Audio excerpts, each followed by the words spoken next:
आदरणीय बाळासाहेब थोरात साहेबांनी आपल्या भगिनी सुप्रियाताई यांनी यावं, आपल्यासमोर बोलावं, संवाद करावा आणि त्यानंतर आम्ही स्थानिकांनी बोलावं असा आमचा कुणाचाही प्रयास नव्हता अजितसह. पण खासदार साहेब येत होते त्यामुळं अजित मध्ये बोललेत, मध्ये मच्छिंद्र पण बोलले.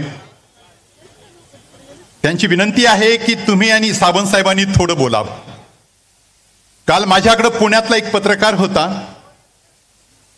अजित अभ्यंकराचं नाव ते सांगत होते की कम्युनिस्ट चळवळीत मी होतो. मुलाखत घेण्यासाठी तो काल आला होता. मुलाखतीचा विषय वेगळा होता, पण विषय संपला आणि तो मला असं म्हणतो की तुम्ही कम्युनिस्ट होते का पूर्वी? म्हटलं मी आज पण कम्युनिस्ट आहे. मी म्हटलं का? प्रश्न पडला. ते म्हणे तुम्ही तुमची ओळख सांगितली नाही, पण आम्हाला असं वाटतं की तुम्ही त्या चळवळीतले आहात.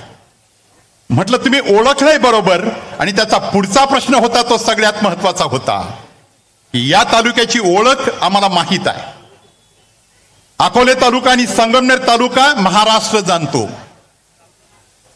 या तालुक्याची ओळख हा जुना कम्युनिस्ट तालुका. आजही तोच विचार, आजही तोच पुरोगामी विचार. काँग्रेस असेल, राष्ट्रवादी काँग्रेस असेल, पवारसाहेब असतील, अगर काँग्रेसचे आदरणीय थोरात साहेब असतील, विचार तोच. इतिहासाकडे पाहून पुढे चालणं ही आपली प्रवृत्ती आहे. याच्याशी बेईमानी ह्या तालुक्यातल्या कोणत्याही माणसानं करायची नाही. आपण जर क्रांतीवीर राघोजी भांगरेंचं नाव घेत असू तर मी जाहीरपणे सांगतो की ते आपले बाप आहेत. बापाच्या पावलावर पाऊल ठेवून पुढे चालावं. कम्युनिस्ट चळवळीमध्ये आणि काँग्रेस चळवळीतले सगळे दिग्गज नेते ज्यांनी हा तालुका घडवला, ज्यांनी ह्या तालुक्यातला माणूस घडवला, या तालुक्याचा इतिहास ज्यांनी घडवला, त्या मातीत आणि त्या माणसात आपला जन्म झाला आहे. आपण त्यांचे वारसदार आहोत. आज निश्चय पक्का करा, निर्धार पक्का करा. सावधान, वेळ धोक्याची आहे.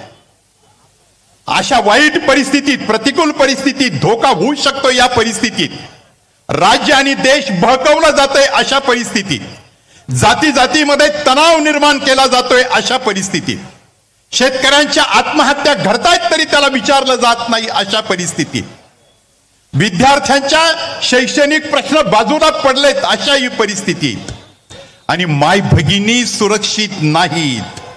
अशा ही परिस्थितीत आपलं कर्तव्य आहे, आपलं कर्तव्य आहे. आपल्या घरात पण आपल्या माता भगिनी आहेत, आपली लेकरं आहेत. या सगळ्यांचं भविष्य जर घडवायचं असेल तर छत्रपती शिवाजी महाराजांचे आपण वारसदार आहोत. त्या विचाराचे आपण वारसदार आहोत. महाराष्ट्र ज्यांनी घडवला, स्वराज्य ज्यांनी घडवला, आपलं पण काम आहे. आपल्याला हेच काम पुढे न्यावं लागेल. आज हा एक पहिला, एक विनम्र अशा प्रकारची विनंती तुम्हाला करावी लागेल. एका बाजूनं लाडकी बहीण म्हणून संबोधता आणि दुसऱ्या बाजूनं तिच्याच पोटी जन्माला आलेल्या मुलींना कोणत्या पद्धतीनं अवमानित केलं जातं. आपला तर इतिहास आहे. आमच्या मुस्लिम बांधवाच्या पोटी जन्माला आलेली ती मुस्लिम कन्या छत्रपती शिवाजी राजांच्या समोर उभी राहिली तेव्हा तिला माता जे म्हणत होते ती आमची संस्कृती आहे.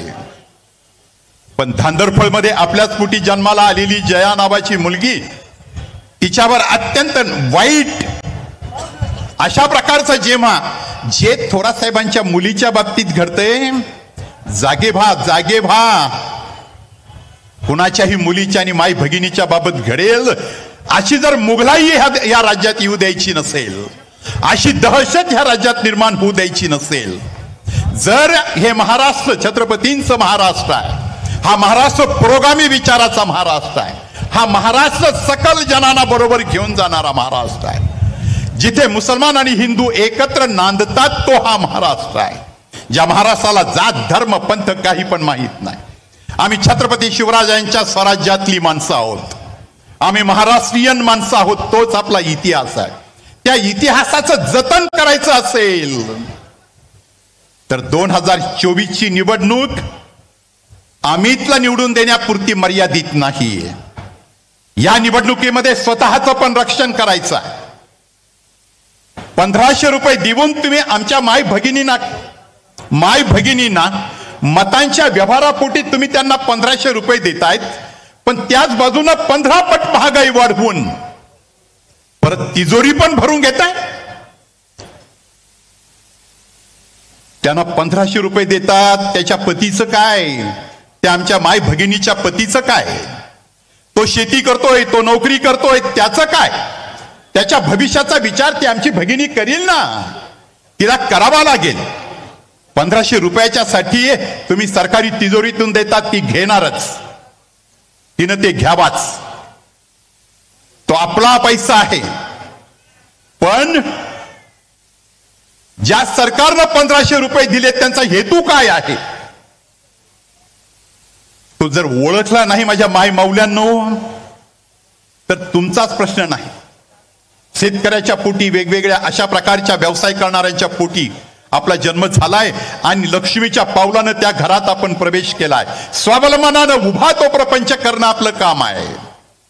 आणि ते स्वावलंबन कशात आहे, तर शेतकऱ्याला त्याच्या घामाचं दाम ज्या दिवशी दिलं जाईल आणि ही भूमिका ज्यांची असेल तरच स्वावलंबन येईल. तिच्या पोटी जन्माला आलेल्या मुलांना आज मुली मिळत नाहीत, 1500 रुपयानं मुली मिळतील.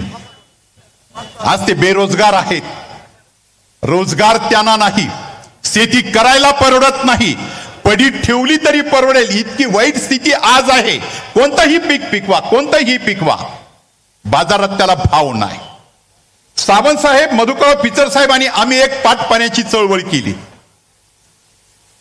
इतिहासाकडे वळून पहा माझ्या तरुण मित्रांनो, इतिहासाकडे वळून बघा. अकोले तालुक्यात तुमचा जन्म झालाय, पाठीमागं वळून बघा. ज्या ज्या चळवळी ह्या तालुक्यात घडल्यात त्या सगळ्या चळवळींनी इतिहास घडवलाय आणि गोरगरिबांना स्वावलंबन मिळवून दिलाय, स्वाभिमान मिळवून दिलाय. पाटपाण्याच्या चळवळीचं एकच उदाहरण देईल, किती पण देताय. या प्रवऱ्याचं पाणी उचलायचं आणि आमच्या जमिनीमध्ये मातीच्या कणाकणावर पाणी फिरवायचं, याला स्वावलंबन म्हणतात, याला स्वावलंबन म्हणतात. निळवंडे बांधणं याला स्वावलंबन म्हणतात. धरणांची निर्मिती करणं याला स्वावलंबन म्हणतात. स्वावलंबनाच्या साठी, पायाभूत सुविधांच्या साठी जे सरकार काम करतं ते आपलं सरकार असतं, ते आपलं सरकार असतं आणि त्याच्या पाठीशी उभं राहणं हे आपलं काम असतं. तेव्हा आपल्या भगिनी असतील, अगर आपले सगळे तरुण मुलं असतील, सावधान व्हावं. आत्ताचीच वेळ आहे, नको त्या शक्ती आत्ताच थांबवाव्या लागतील, आत्ताच थांबवाव्या लागतील. आणि तसं केलं नाही तर त्याची किंमत किती मोजावी लागल हे पण सांगता येणं फार अवघड गोष्ट आहे. अधिक लांबवीत नाही, सूत्र रूपानं बोलण्याचा प्रयत्न मी केलाय. पुढच्या सभेत अधिक तपशिलानं बोलता येईल. पण स्वतःच्या पायावर, स्वतःच्या कष्टावर स्वतःचं कुटुंब उभं करावं, आपल्या लेकरा बाळांचा प्रपंच सुखाचा करावा, याला प्रपंच करावा म्हणतात. आणि समाजाच्या साठी पायाभूत सुविधा निर्माण करून द्याव्यात, याला विकास म्हणतात. एसटी स्टँडला देखणे पण दिलं म्हणून तो विकास मानायला आम्ही तयार नाही. रस्ते चकचकीत झाले त्याला विकास मानायला आम्ही तयार नाही. विकासाचा भाग जरूर आहे, इतकं नाठाळपण पण आमचं नाही. पण पायाभूत सुविधांचं काय हो? मी एकच उदाहरण देईल, बाकीचे देणार नाहीत, इतक्या तपशिलात जायचं नाही. बाळासाहेब देशमुख साहेब इथं आहेत. मुळेच्या पाटपाण्याचं काय आमदार साहेब, त्याचं बोला ना. मुळेच्या पाण्याच्या फेरवाटपाचं काय झालं? शेतकऱ्याच्या पाण्याचा प्रश्न कसा सुटेल? आदिवासी भागातल्या, धरणग्रस्त भागातल्या माणसांना पिण्याच्या पाण्याचा प्रश्न कधी सुटेल? एसटी स्टँड दिसायला सुंदर झालं, अरे ती एसटी संगमनेर पर्यंत आम्हाला घेऊन जाईल, अशी एसटी तरी तिथं येऊ शकेल का? मी केवळ उदाहरणासाठी म्हणून उदाहरणं दिली. पायाभूत सुविधांचा अर्थ समजून घ्या आणि त्याच्या निर्मितीसाठी आपलं मत कामी लावा. स्वावलंबन आणि स्वाभिमानानं या तालुका उभा करा. अमित सारखा एक नवा तरुण सामाजिक आणि राजकीय क्षेत्रात येतोय त्याला पाठबळ द्या, आशीर्वाद द्या, तोच आपला पुढचा भविष्यातला नेता आहे, यासाठी मतदान करा. कुणाकडनं काय मिळेल यासाठी नाही. माझा 28 वर्षाच्या माझ्या कुटुंबातला तरुण पोरगा या तालुक्याचं समाजाचं राजकारण करील, समाजकारण करील, आपल्याला पुढे जाण्यासाठी मार्ग दाखवेल, आपल्या पाठीशी खंबीर उभा राहील आणि महाराष्ट्राच्या विधानसभेत आपलं नेतृत्व करील. प्रचंड मोठा इतिहास ज्या भांगरे परिवाराला आहे त्या परिवारात समाजाचा गाडा हाकण्याचं सामर्थ्य अमित मध्ये आहे. आपल्या सगळ्यांच्या प्रपंचाचा कासरा त्याच्या हातात दिलाय, पण त्याच्या पाठीशी खंबीरपणे उभं राहणं आपलं काम आहे. जर यात कुचराई केली तर मात्र आमच्या सगळ्यांच्या नावाचा उल्लेख करू करू आपण बोलले. उभं आयुष्य खर्ची घातलेले आम्ही सगळेच लोक आहोत, पण समाज हितासाठी, त्या समाज हितासाठी तुम्हाला जागतं करण्यासाठी बोलतोय.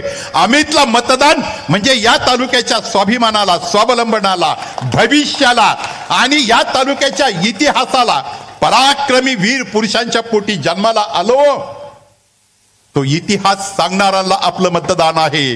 या जाणीवेतनं मशालीला आपल्याला मतदान करायचं आहे. सॉरी, तुतारीला. मागची खासदार साहेब आले की आघाडीच्या मध्ये हे प्रॉब्लेम येतात. आम्ही तरी बराच काँग्रेसमध्ये गेलो, पण मध्येच लाल बावटे की जय म्हणायची वेळ आली तरी घाबरलो नाही, कारण आपला जात धर्म एकच आहे. खर तर आपलं महाविकास आघाडी हेच आपलं खरं नाव आहे, पण निवडणूक निशाणीची गल्लत नको. त्या दृष्टीनं तुतारी वाजवणारा माणूस याला मतदान करा आणि या तालुक्याच्या इतिहासाला साजेसं काम करा, एवढीच अंतःकरणापासून विनंती करून थांबतो. धन्यवाद.